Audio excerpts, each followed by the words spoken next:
The last days at FORCADOS High School, Chapter 2. Jimmy and Hansa got to school just before assembly was due to start. Jimmy left to join the other prefects. Morning assembly took place in the large hall that stood in the center of the school, and students lined up according to their classes. The school band, looking smart as always, and positioned itself in one corner and was already beating drums softly in practice. A few teachers were waiting outside the hall, ready to punish latecomers by asking them to kneel down. At 8 o'clock, Sheyi Lawal, the head boy, stood up on the stage. He was fat and smooth-cheeked from the holidays, and with his hands on his chest, he smiled with faint smugness. He loved his job. "Attention, everybody," he called out. The national anthem. The school band struck the tune, drums beating, and the students raggedly joined in. The juniors were eager and enthusiastic, the seniors uninterested. All the students of FORCADOS High Schools were excited to be back after the long summer break. The school held an unofficial pride of place among all the other schools in the area. It had the biggest football field and the best layout, bright purple and orange bougainvillea, and being carefully planted along the fences. The school buildings were arranged in a small 1 and 2-story blocks with rows of hibiscus plants forming small edges between each class. Others often said that FORCADOS students were artificial, but the school took pride in the fact that it always defeated other schools in regional quizzes and sports. After the national anthem and assembly prayers, Mr. Malum, the principal, gave a brief talk welcoming everyone. He was a small, wiry, with an old accent, and as if he spoke through his nose. The students loved imitating him. "It's a pleasure to have all of you back. It's very important, however, that we face up the responsibilities of this new term, particularly our final year students who have the West African Examination Council WAEC examination. This is an important watershed." When assembly was over, the student boys in white shirts and black ties and black trousers, and students in black pinafores over white shirts, crowded into hall walls and corridors of the school, chatting. Some people greeted Answer, but many more crowded around Jimmy. "Jimmy, where have you been? Missed out? Kochi? Annoyed? Party tonight?" Jimmy was soon lost in laughter and chatter, forgetting Answer, looking around glumly. The first days of term were always the worst. Back to further math and physics, and everyone talking in the latest slang about what they had been up to and what new music was out, while he had nothing to say. He saw that some students wore their ties in odd knots and had chains on their trousers, showing off watches and shoes, American bling bling. Some also carried the latest Nokia or Samsung cell phones, even though students weren't allowed to use phones. There were the same old people, the gorilla-like Okoro, a miserable bully. Teacher Bade, whom students called King, was always waiting for the next hapless kid who would fall into his trap. The Rhymers, a group of 5 boys who composed hip-hop lyrics after school, hoping to become the next Nigerian sensation. Eze, the bright spark, who was in an unspoken contest with Jimmy over their chemistry result, and finally gum chewing Caro, Jimmy's Caro, or the other way round, the Queen Bee, with her perpetually disdainful expressions. Answer could never understand what his friends saw in her. Jimmy was the best student in chemistry and a whiz kid in other subjects. He had won prizes and laurels for the school in science and debate competitions. He was also the health prefect, the athletic club captain, and the best footballer. What's more, all the girls thought he was good looking. If there was anyone who could be described as an all-rounder, it was Jimmy Sholade.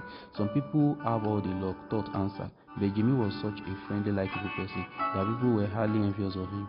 It had always been like that. For instance, Mama Silifa, who sold puff and akara outside the school premises, would always give Jimmy the largest pieces, smiling and calling him by his full name, Akin Jimmy, or Omomi, my child. Jimmy had been Answer's hero since primary school because he was good at so many things, while the only thing Answer knew how to do was paint. There had never been two friends who were more different. A plump girl with short plaits framing her round, gentle face came over. It was Nene Ekpo. She lived on the same street as Jimmy and Answer, and she was one of their oldest friends. Answer was genuinely glad to see her. She had the sweetest smile. "Hi, Answer," she said in a light, pretty voice. "Glad to see you. Look at James. When did he get back?" I could hear his voice from a distance, rowdy and full of fun as usual, said Nene, laughing. By the way, do you remember anyone called Efwa? She's a relative of Mrs. Ali who lives on Balogun Street, not too far from us. Answer recruit is for no, I don't. Neither do I. No, not very well. She was our primary school for a while and she's coming here to join us. In SS3, I think she had to leave her former school, at least that's what her aunt told my mother. Her aunt asked me, us rather, to help her settle down and get used to things. How were your holidays? Oh, boring. But I did get the opportunity to go to an artwork shop for 1 week. Sounds like fun. She turned towards Jimmy. James, hello. After school, Jimmy walked behind a block of classroom. It was empty there and closer to the back walls of the school.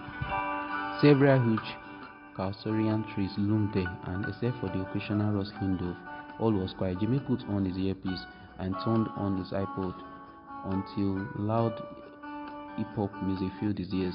They hadn't done much schoolwork today. He and other prefects had to mobilize the students, mostly juniors, to pick leaves and do other chores, and he now wanted to be alone. It was rare for Jimmy to be or want to be alone, but he had a lot of things on his mind.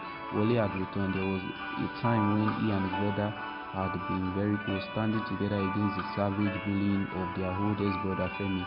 But Wale has changed.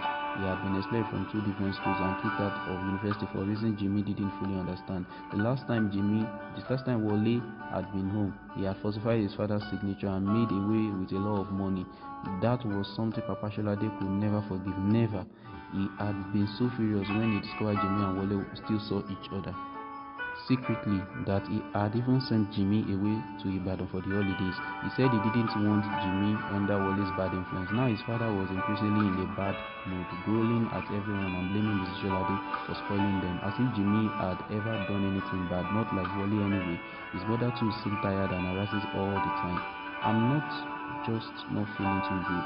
It's nothing to worry about, really, she would say. Jimmy had decided nothing was going to bother him again. It was time for school and he was going to keep on being the brightest student, getting the best results in WAEC, while still partying, playing football, and enjoying the admiration of lots of girls. A sudden movement startled him. It was the head boy, Sheyi. James, we have a prefect meeting with Mr. Malum now.